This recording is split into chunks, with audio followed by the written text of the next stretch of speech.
Hello everyone नमस्ते। आज म यहाँहरूलाई सिमोमो कसरी बनाउने भन्ने कुरा सिकाउन गइरहेको छु। यदि यहाँलाई सिमोमो बनाउन आउँदैन भने यो भिडियो हेरेर सजिलैले यहाँले सिमोमो बनाउन सक्नुहुनेछ। यहाँ हामीले सिमोमो बनाउन आवश्यक पर्ने सामानहरू सबै रेडी गरेका छौँ। तपाईले देख्न सक्नुहुन्छ। यहाँ रहेको छ क्याप्सिकम, प्याज, टमाटर, हरी खुर्सानी र लसुन लिएका छौँ हामीले।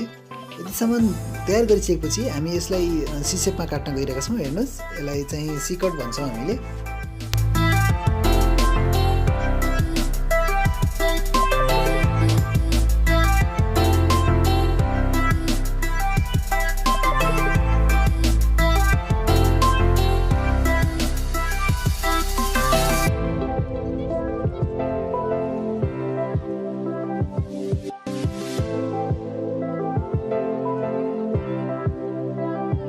र सर्वप्रथम हामी अब यहाँ फ्राई प्यानमा थोरै तेल हालेर यसलाई तताउँछौँ।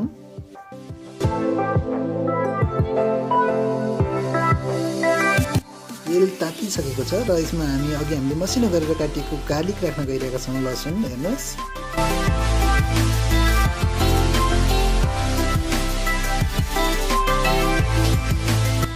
र यो गार्लिकलाई हल्का ब्राउन हुँदासम्म हामी फ्राई गर्छौँ। तपाईँ देख्न सक्नुहुन्छ। यसरी लसुन ब्राउन भइसकेपछि हामीले अघि काटिएको टमाटर, प्याज, क्याप्सिकम, हरी खुर्सानी सबै कुरालाई एकैचोटि यसमा राख्न गइरहेका छौँ र यसलाई छोटो समय 3-4 सेकेन्ड जति फ्राई गर्छौँ हामी। यसलाई हल्का फ्राई गरिसकेपछि हामीलाई कति सिसोस आवश्यकता हो त्यो अनुसार हामी पानी राख्छौँ। हेर्नुहोस्,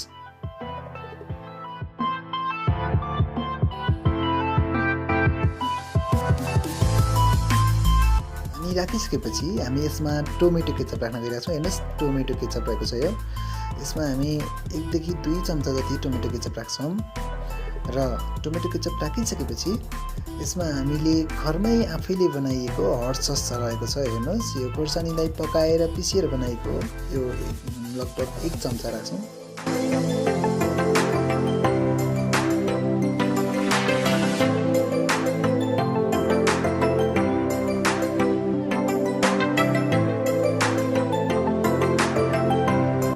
अब हामी यसमा नुन राख्न गइरहेको छौँ। हेर्नुहोस्, नुन र टेस्टिङ पाउडर थोरै, अनि ब्ल्याक पेपर पनि थोरै राख्नु होला। यो चाहिँ हामीले 1% लागि गरिरहेका छौँ। र अब यसमा हामी भेनेगर राख्न गइरहेका छौँ। एकदम कम मात्रामा राख्नु होला भेनेगर। तपाईँ 4 देखि 5 ml राख्न सक्नुहुन्छ।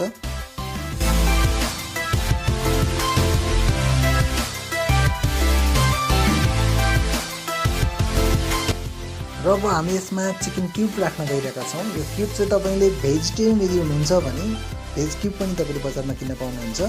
र हामी चाहिँ आज यहाँ चिकन सिमोमो बनाउन गइरहेका छौँ। त्यो भएकाले हामीले चिकन क्युब युज गरिरहेका छौँ।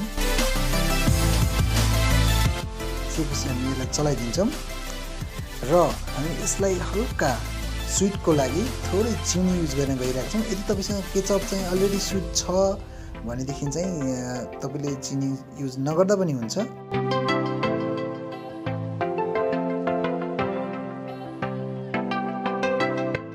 र यहाँ हामी बलमा थोरै कर्नफ्लोर लिन्छौँ र यो कर्नफ्लोरमा थोरै पानी राखेर हल्का यसलाई घोलिसकेपछि र हामीले अघि पकाइरहेको जुन सस बनाउन गइरहेका थियौँ त्यसमा राख्छौँ। यसलाई बाक्लो गराउनको लागि चाहिँ तपाईँले कर्नफ्लोर थोरै घोलेर हाल्नुपर्ने हुन्छ।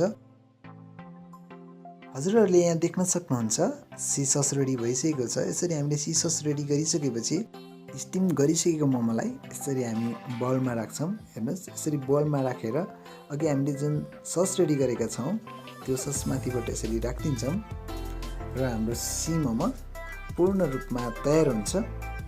यसरी हामी सिमोमो तयार गर्न सक्छौँ। तपाईँहरूले पनि यो भिडियो हेरिसकेपछि सिमोमो बनाएर खान सक्नुहुन्छ भन्ने मैले आश गरेको छु। र हाम्रो च्यानललाई सब्सक्राइब गरेर, लाइक गरेर र कमेन्ट गरेर हामीलाई फिडब्याक दिनुभयो भने अझ पनि हामीलाई हौसला वर्धन हुने थियो भन्ने आश गरेको छु। Thank you so much.